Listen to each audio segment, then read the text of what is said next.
Good afternoon, everybody. It's a pleasure to welcome you to our next SADF conversation, the third one this year. It's a pleasure to welcome our speaker, Masanga Abaya Gona Sekera. My name is Siegfried Wolf. I'm the Director of Research at the South Asia Democratic Forum. After we focused in our first webinars on Afghanistan and Bangladesh this year, we will now have in the center of our discussion Sri Lanka. After exchange, since Sri Lanka witnessed last year, as perhaps many of you know, a very tumultuous year, perhaps one of the most tumultuous years in recent history, we are wondering today where the country is heading in 2023. There are no doubts that the country is facing an extraordinary dual crisis in economic terms as well as in political terms. Here it's interesting to note that when Sri Lanka gained independence in 1948, it was supposed to be the country with the most promising prospects of all South Asian nations. It had established institutions, a functioning administration, a huge pool of educated English-speaking people, good economic outlook. But during the following decades, Sri Lanka unfortunately witnessed many unfortunate trajectories, especially decades-long civil war. Last year, we saw mass protests, even the burning down of the Prime Minister House. Perhaps some of you remember the pictures of protesters occupying the presidential palace and having a bath in the pool of the president. I think this picture went around the world. We saw the resignation and new appointments of most of the top political posts in the country, including the prime minister and president. But at the moment, it seems that the situation is relatively calm regarding the observers. Perhaps most likely due to the very heavy-handed use of the security apparatus. However, there are also many people who are stating that the core problems, issues are still remaining, even remain untouched. And as such, I think there's an urgent need to understand what's going on in the country and that we discuss this together. And by having said this, it's a great pleasure for me to welcome Mr. Asanga Apayokana Sekera, which I know now since several years. We met first time in Heidelberg, at Heidelberg University. Let me introduce our speaker briefly. Asanga is an international security and geopolitical analyst, strategic advisor, and author from Sri Lanka. He is a senior fellow and executive director of the South Asia Foresight Network under the Millennium Project in Washington, D.C. Asanga has led 2 government think tanks providing strategic advocacy. With almost 2 decades of experience in the government sector working at foreign policy and defense think tanks, he was a founding director general of the National Security Think Tank under the Ministry of Defense until January 2020.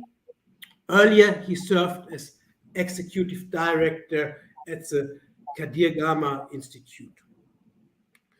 Also, he has an academic, he's very involved in academia. Asanga served here as a visiting professor for geopolitics and global leadership in the United States, I think in Kentucky.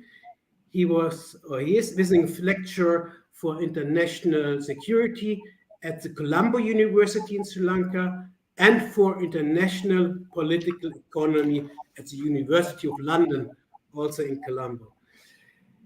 He is a young global leader of the World Economic Forum and alumni fellow at the National Defense University in the United States and the Asia Pacific Center for Security Studies in Hawaii. He is author of several monographs, for example, Conundrum of an Island, published in 2021, Sri Lanka at Crossroads, published in 2019, and Towards a Better World Order in 2015. Asanga's new book called Tier Book Diplomacy, published by Bloomsbury this year, is on Sri Lanka's recent political economic crisis and external geopolitical challenges. As such, Asanga, I think you are best prepared, and we are very pleased to have you here and to share your insights with us. And I would love now to give you the floor. And yeah. Thank you so much. Yes, Dr. Sugfield. It's a great pleasure to be with you and your team. So thank you for having me. So I'll straight away basically get to the topic, which is what's happening in Sri Lanka, and also give a brief of what I've captured in my book, The Teardrop Diplomacy, which was published a few weeks ago by Bloomsbury. Basically, the book analyzes the political economy of the country and the geopolitical dimensions that Sri Lanka was facing during Gotabaya Rajapaksa's regime, which is from 2019 until the 2022, which is last year. This was the first time in the Sri Lankan political history serving president was removed or ousted by the people of Sri Lanka. Basically, the book analyzes in the political dimension, which is of the domestic politics of Sri Lanka, what made the people sort of get to the streets, what were the factors behind the crisis. Was it only an economic dimension? Sri Lanka had a large pool of debt, which is, from starting from back, there was you can see a significant rise during Mahinda Rajapaksa's time, and then continuously that trend sort of continued.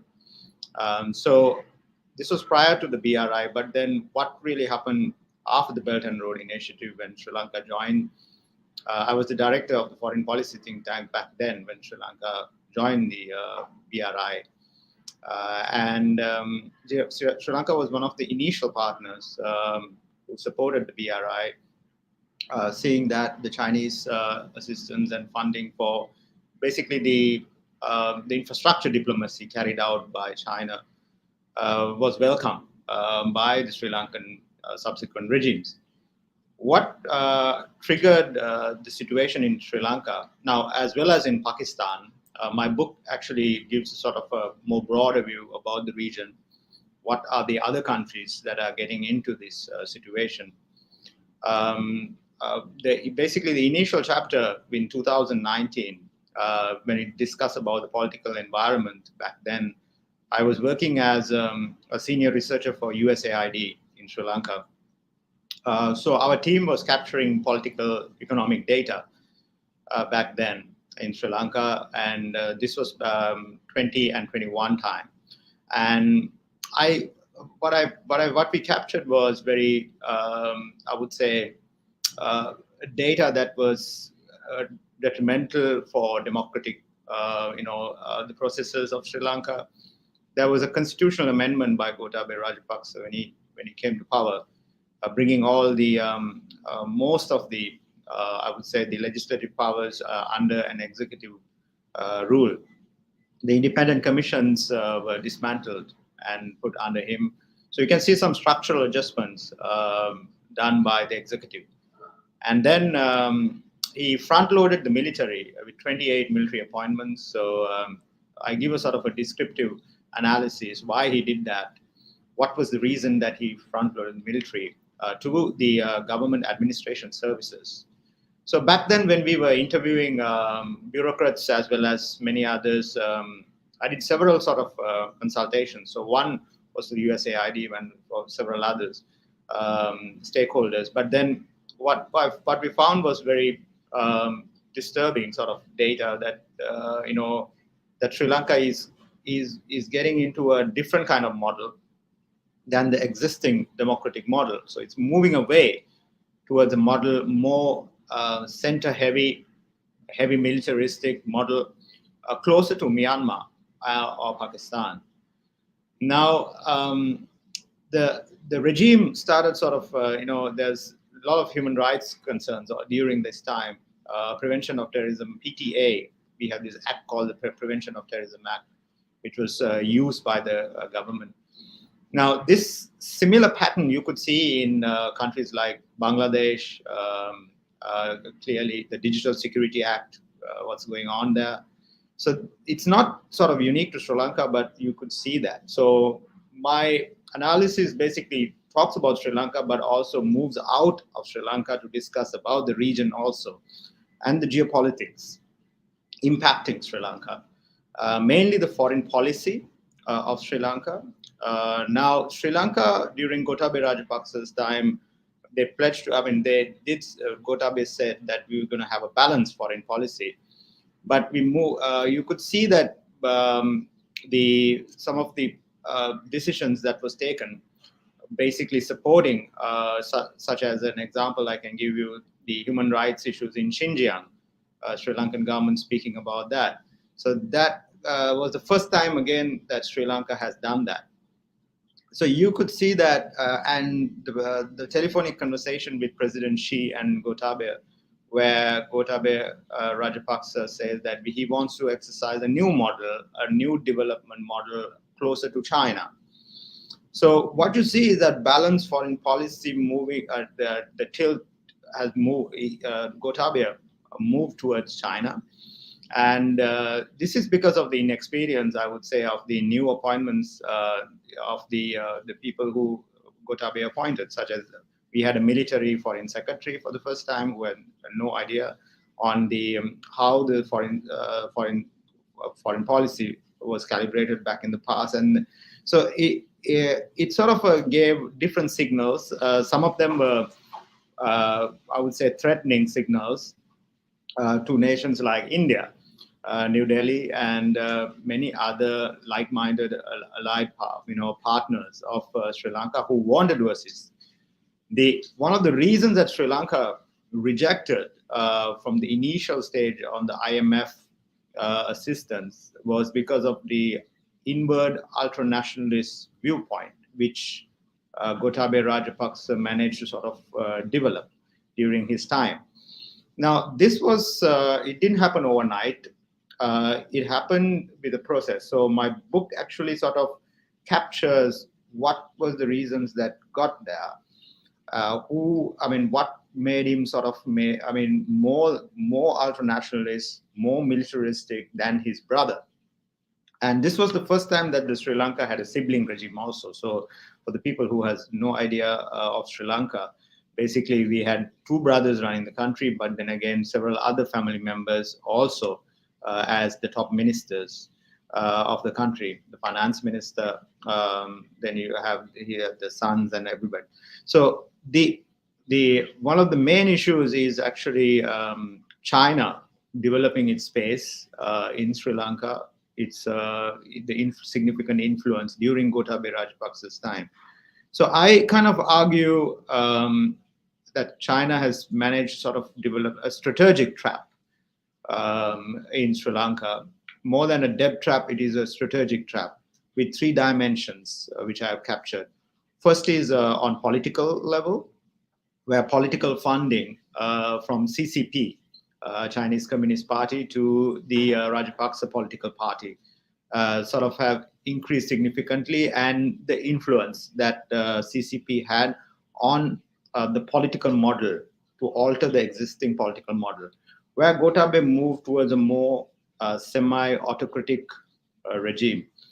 And he was comfortable.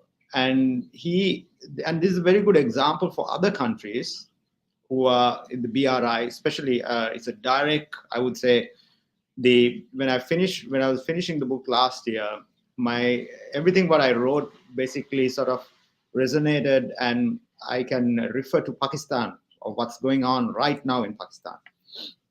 But Pakistan's debt is about 30 billion, much more than Sri Lanka too, and I would say the country would go through the same process, same issues with the IMF.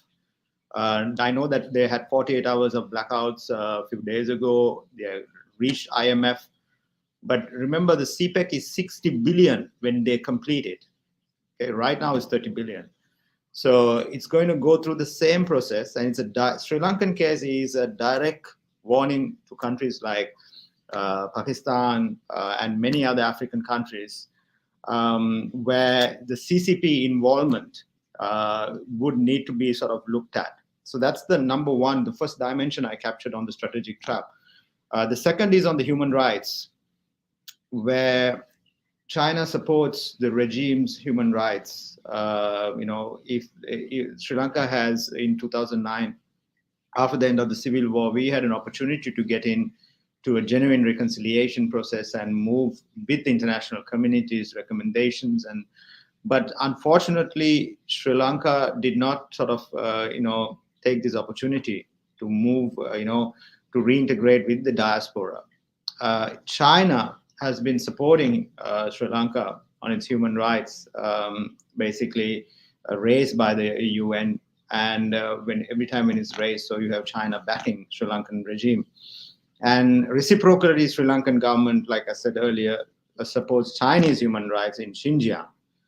So this is the second dangerous dimension where it impacts the democratic norms, values, as well as they address the human rights issues. The third is the military and the security, basically, the third dimension, which is a very serious issue in Sri Lanka.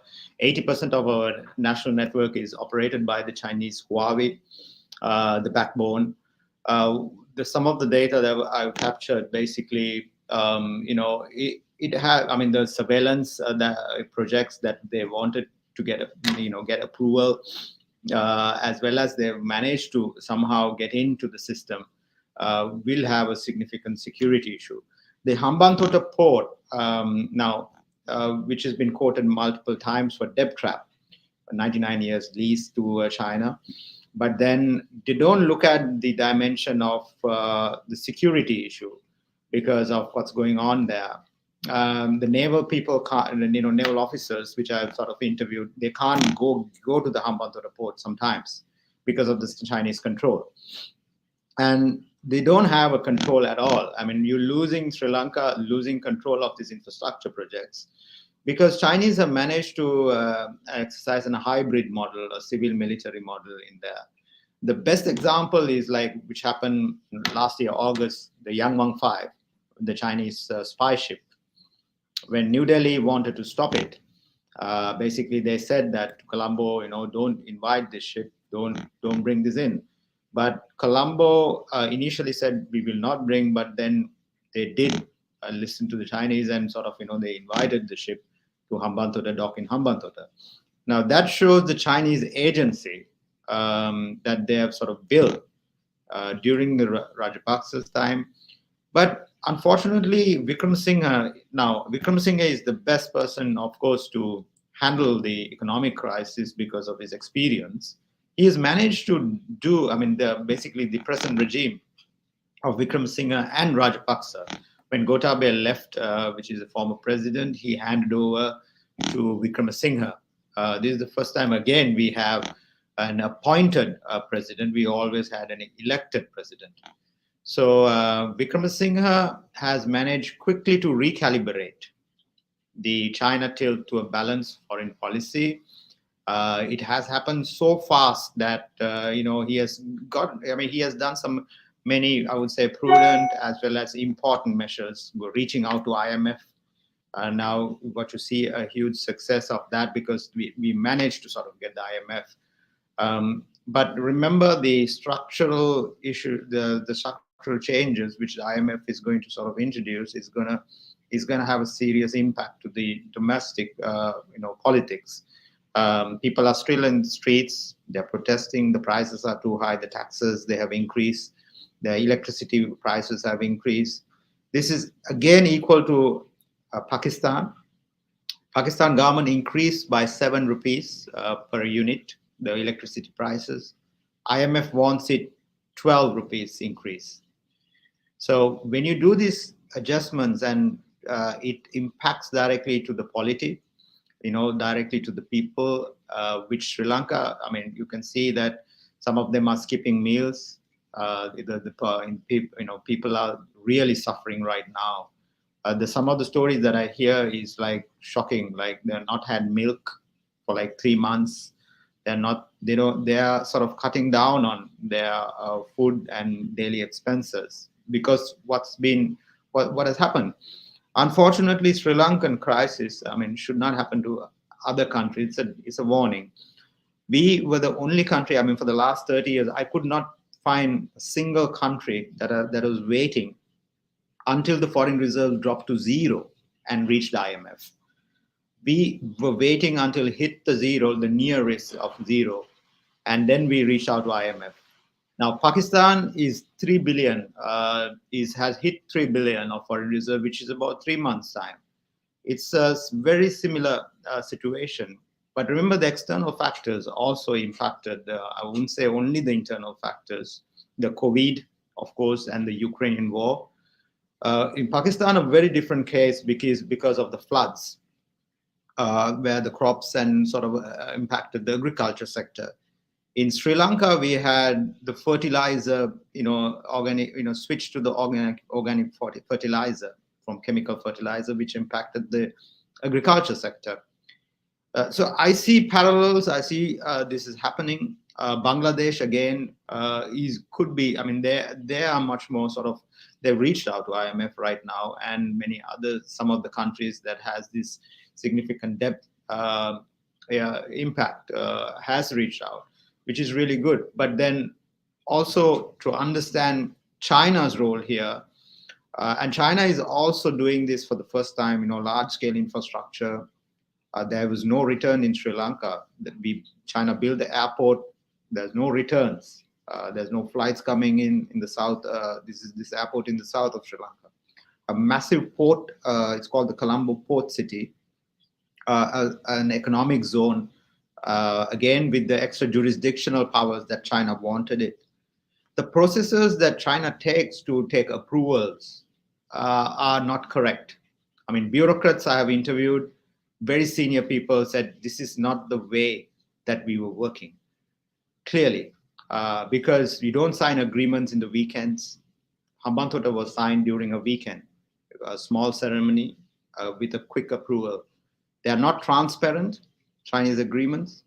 They're opaque, which is a serious issue for countries like Sri Lanka. It needs help to improve these processes. And I'm pretty much sure now with the present sort of, Wickremesinghe regime that they would try to sort of improve these processes and sort of bring in some sort of really good measures which were missed. I mean, Gotabaya, this Rajapaksa, it is very, very sad that this happened to Sri Lanka so fast, because when I wrote the first chapter of my book, basically The Coming Anarchy, when I wrote, 6 months ago, before the crisis, I wrote this piece called Coming Anarchy to Sri Lanka, is because of an analysis that I did, capturing the data of the people of Sri Lanka. I mean, more than 70 people.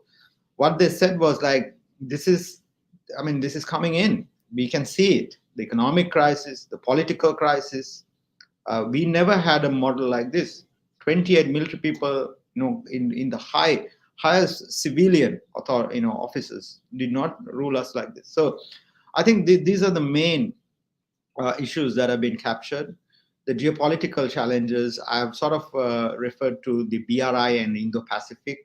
I call it their sandwich. The countries like Sri Lanka are sandwiched between the two. Because of the geostrategic location of Sri Lanka in the Indian Ocean. We are in the east-west trade routes where for the next 15 years, China's oil dependency in these sea lines of communications are so heavy. And this is in the Pentagon report as well as the national security strategy of the US, how important the sea lanes of communications and the choke points to China. And in this regard, that Sri Lanka will be of a primary interest to China.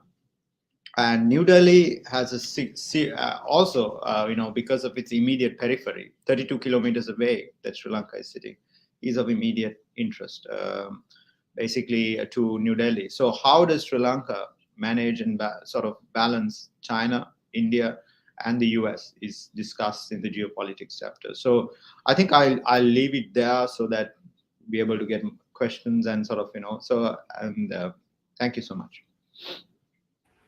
I have to say thank you, Mr. Asanga, for your very comprehensive summary on the developments in Sri Lanka, and thank you very much for your deep insights, in particular on the Rajapaksa regime and the relation with China, the China factor. And I'm pleased to hear that you have also this comparative perspective in mind, that you focusing on the broader perspective, which you also show now in your elaborations today, which I think it's fundamental that we have this whole region in perspective. A point which I also always made in my book on the CPEC, actually, that, for example, that CPEC works as a kind of laboratory.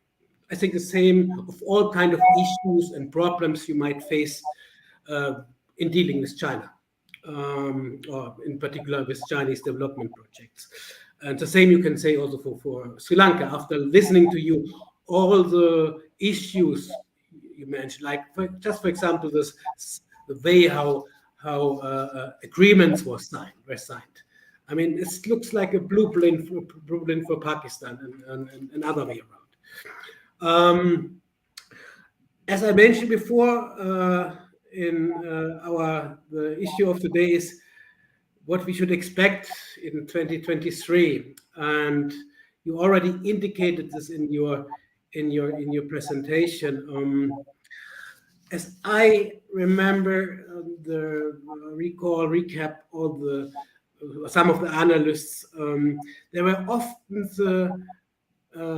the point made that we need a change. So, and a change, should we focus on political reforms or should we focus on economic reforms, which looks at the moment, yeah?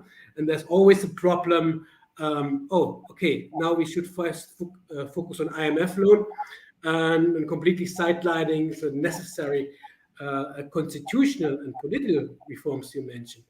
The last 10, 15 years, I mean, of course, Rajapaksa family used it extensively, but also I remember that governments before used this institution of the executive presidency always somehow as a gateway for authoritarian rule, for kind of dictatorship even, and to push their constitutional engineering, we would say, in Pakistan. So there's much focus, much debate on now, which is interesting to see how the new president or interim president, Wickremesinghe, might be able to bring forward a political change. How likely is such a structural reform Sri Lanka really needs to change the political structure? We talked in detail, you talked in detail about the protests now. But the protests were, of course, the economic hardships, but also they called for a fundamental change in the political structure. So how you see that? Can we expect a change in this direction, which of course might have also influence on the relation with China?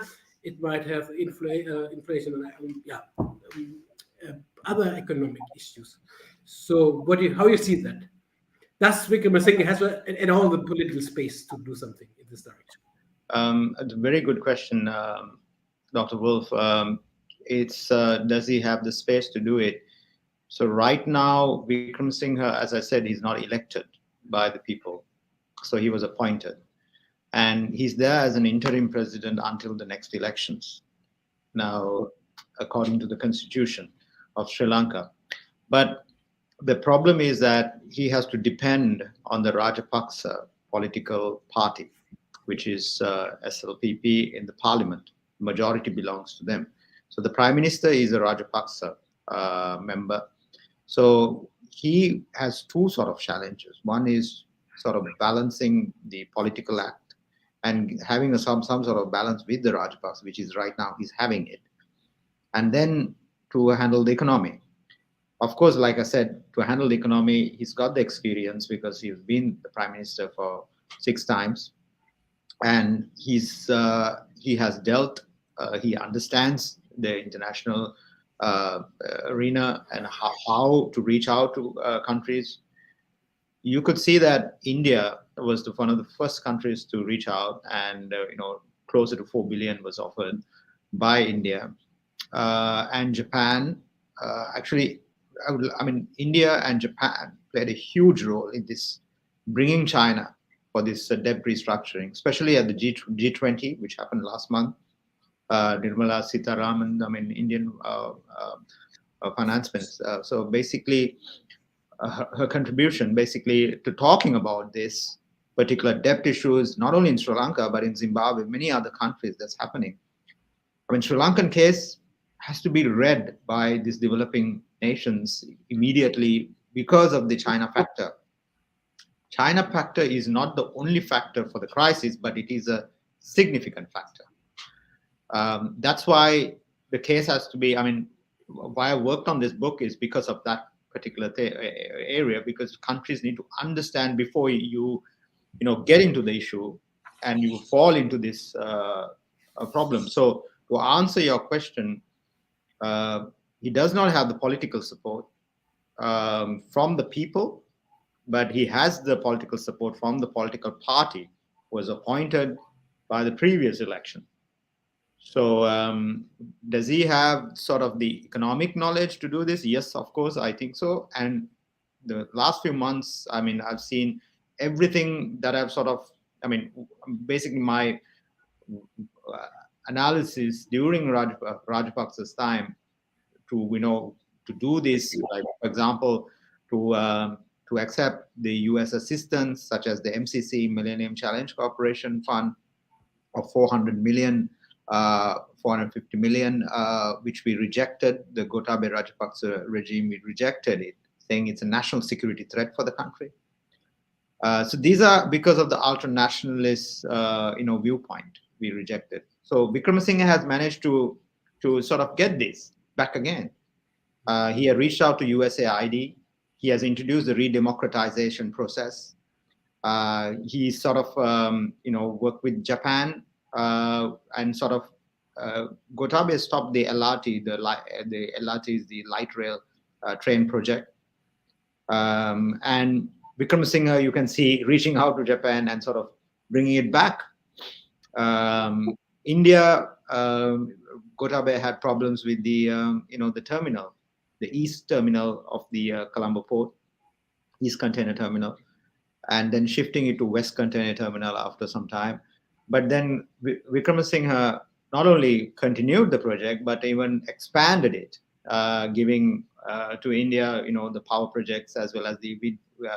So you can see the recalibration happening so fast, and it's the foreign policy recalibration. It's happening so fast, as well as it'll have definite results. But then you have the measures that IMF takes. Like I said, it's going to hurt the people. I mean, we have not even started paying for the debt restructuring. Now we will be sort of, Sri Lankans will be very happy to see that the IMF is coming in with the 2.9 billion, which is an acceptance of what we were asking for, because of the other creditors have sort of agreed to restructure. So, but we have not started paying yet. So when we start paying, only we will get into sort of we'll see how much, because all these countries, if you look at it, I've been sort of following Zambia, for example, and then many other countries. So when you get into this, I mean, it takes time. It doesn't happen overnight. So the reforms, I think, would take time. It needs Sri Lanka will need assistance.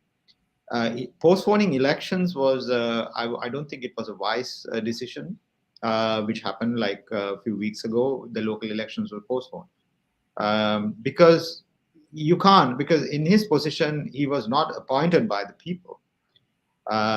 So he could only sort of, be a sort of a caretaker until, he stabilized. I want him to stabilize, of course. He's got the capacity to stabilize the country. But the other political parties should support him. That's the reason I dedicated the book to the protesters, because if the protesters didn't walk basically to the president's house and sort of, did that whole capture of the what really happened was that they reset an autocratic regime. You can see mothers, children, everyone walked into that particular place at gunpoint. They walked in, and that's so much of bravery. And there were political, of course, any protest and any movement in the world, you have political factions trying to take advantage. That's normal. But here you have the general public who are resetting an autocratic regime. So it's an opportunity also to immediately just imagine if we actually stayed with those autocratic sentiments, Sri Lanka would become, I don't know, I mean, it would have gone into a very different direction, a very dangerous direction.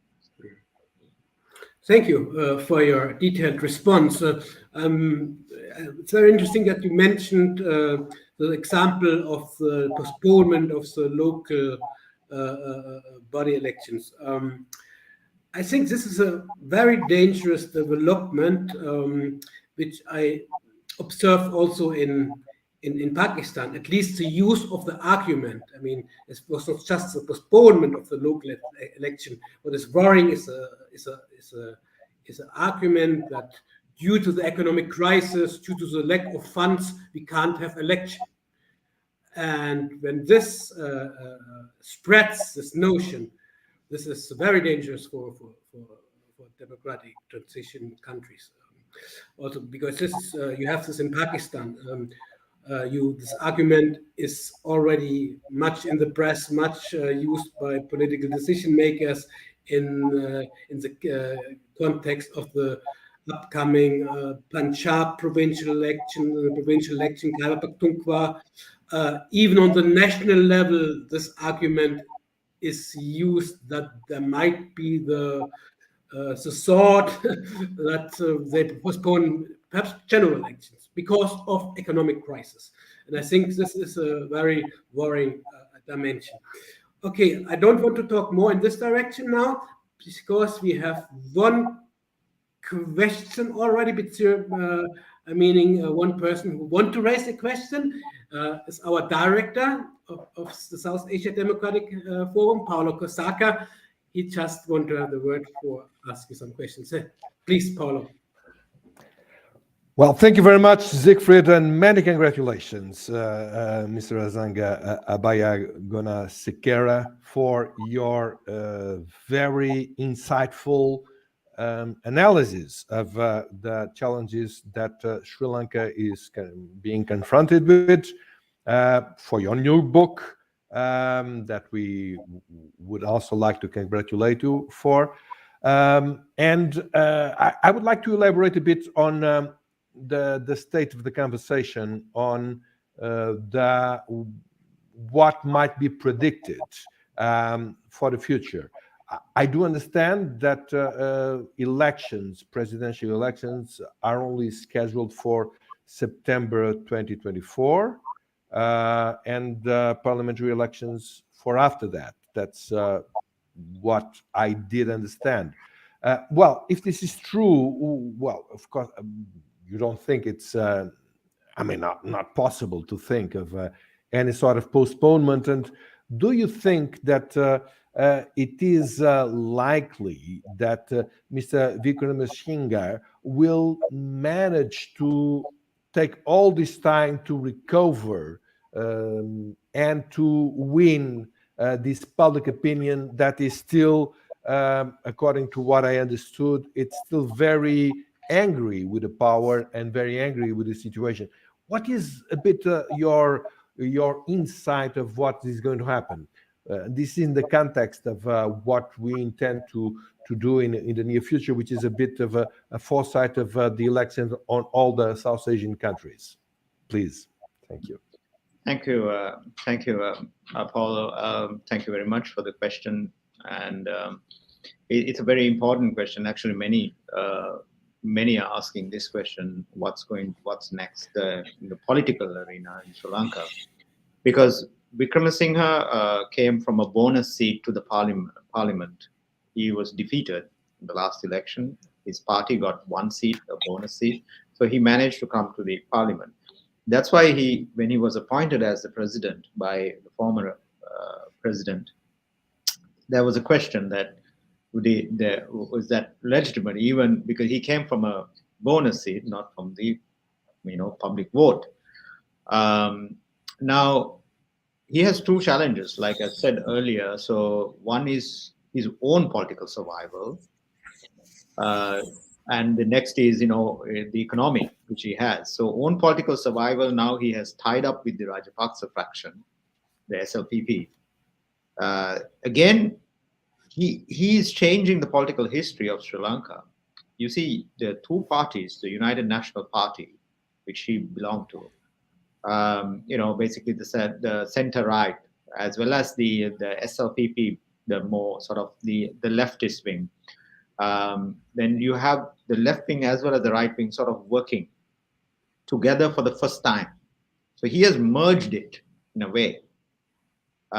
So it's a more of it's a position that he would not. I mean, well, delaying the local elections definitely has an impact, because it was not a good decision at all. It made him definitely unpopular. Because people wanted to vote, and here is a situation that because you see other factions sort of moving forward, and Sri Lankan people are selecting not from the main two parties, but from other parties. So you could see many changes from now to the next. I would say the local elections. I heard yesterday that the 25th of April, now the courts have overruled apparently, and sort of said that, you need to keep local elections, which has been delayed because the local bodies will stop functioning. The bureaucrats will stop working. So it comes to a term end. So you have to have the elections. If you keep on postponing, it won't sort of, it's not a good thing for the Wickremesinghe. And so I think the local election result will be a trendsetter for the next election. So usually in Sri Lanka, the local elections is a trend to sort of, even back in the 90s, it's a trendsetter for the next election. So the presidential election and the parliamentary elections. So the winners of these local elections would be the trendsetters for this. But then, having said that, Wickremesinghe also has an advantage here, being the only, I would say, that's why I said the most experienced, as well as with the international community, and the work he has done. I personally know that the work he has done when he was Prime Minister back then. So he has worked tremendously on sort of bridging, the gap that we had, the foreign policy gap.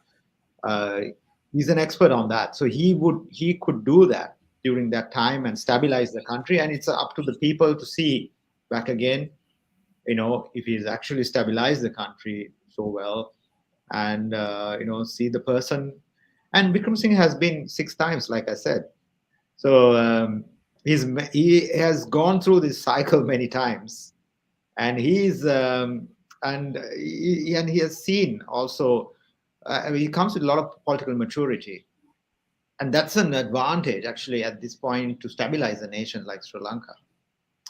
So I would, how I would read, see this is like a best case scenario where political parties would come together, creating some sort of a coalition and some sort of supporting to Sri Lanka to come out of this situation. Because the measures such as IMF structural adjustments will impact, it's already impacted the society. So people are suffering. The 30% are in poverty, Paulo. So it's a serious case. People are skipping meals. Thank you very much. Is your question answered, Paulo? Then, okay. Thank you, Paulo, for your comment and question. Mr. Sanga, I have one question more to you. You talked about the role of the military, and that there was a kind of militarization, and during the last years, militarization of the political institutions, which, of course, you made correctly interestingly the comparison to Pakistan. Yeah, and so I'm wondering. How do you see all the things what's happening now? It started already in the 1950s in Pakistan with having a former general as a defense minister, which is something like the original initial sin when it comes to civil-military relations.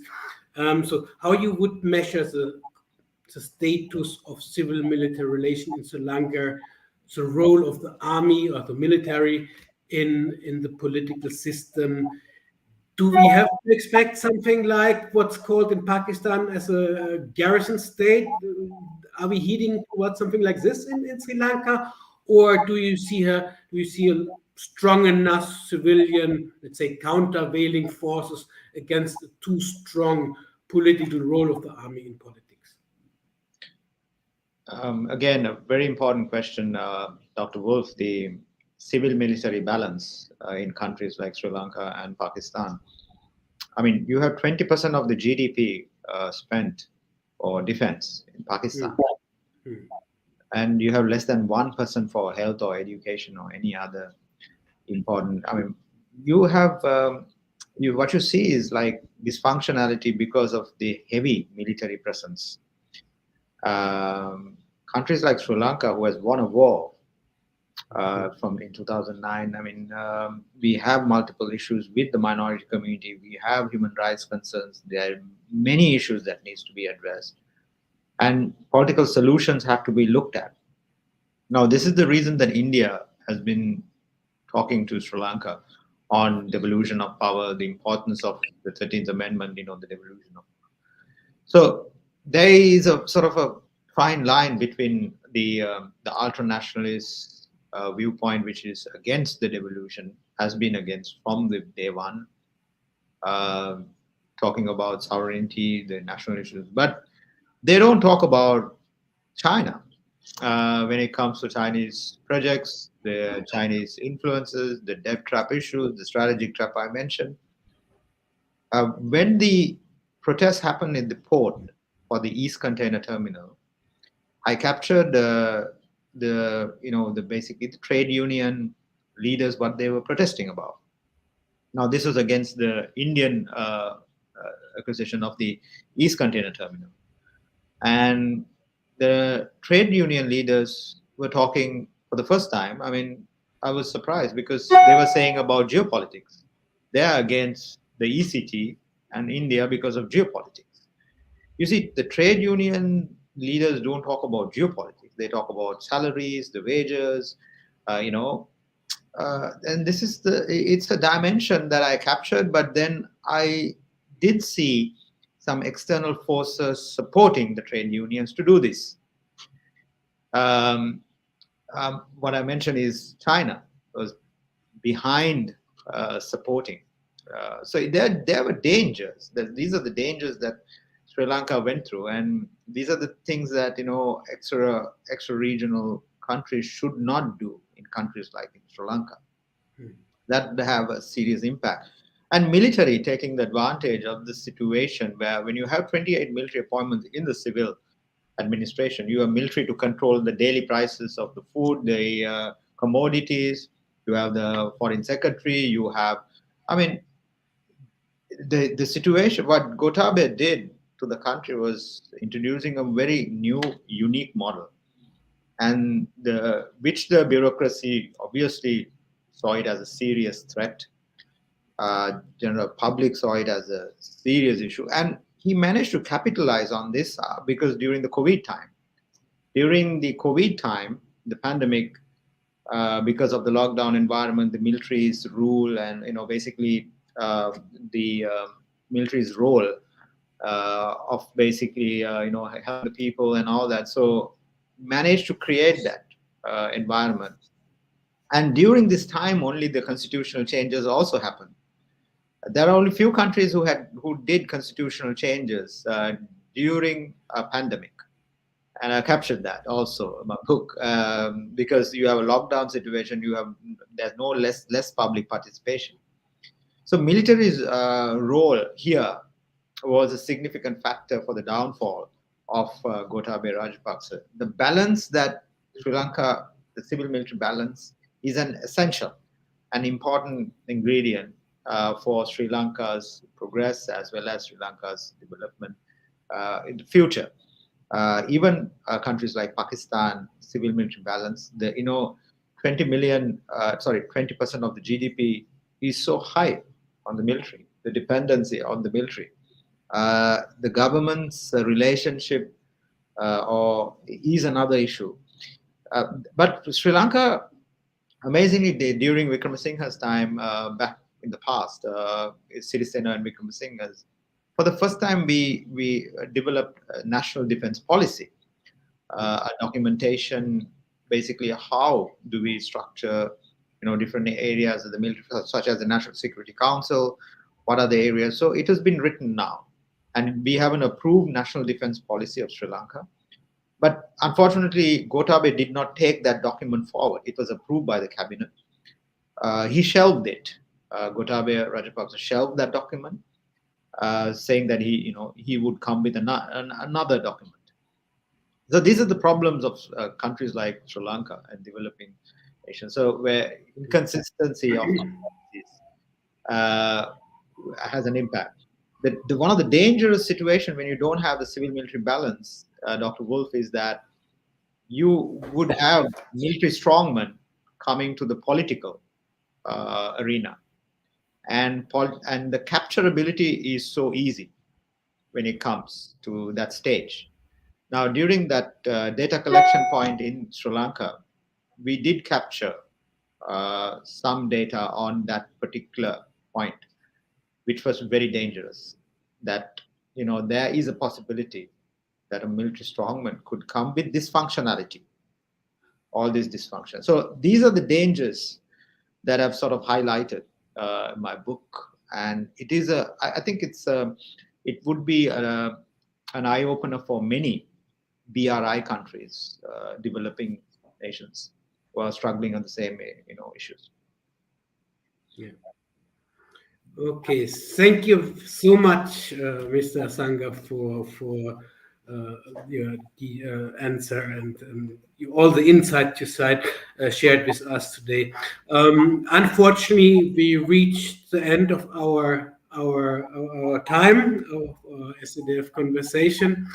I think we all benefit a lot from your knowledge, from your insights, and I think for many of us is much more clearer now. We have a much deeper understanding about the challenges Sri Lanka is facing, but it's also good to hear that the window of opportunity is not closed for changes towards the betterment. So there are also some good light on the end of the tunnel, we would say.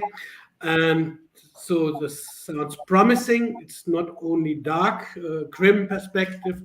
There's also some points which hints at a positive trajectory in numerous economically, so as well as politically. Well, thank you so much, Mr. Asanga. I hope we will have the opportunity again to speak, to have you on board, perhaps Thank on a comparison perspective, like Pakistan, Sri Lanka. Let's see how we can work, if we can work something out.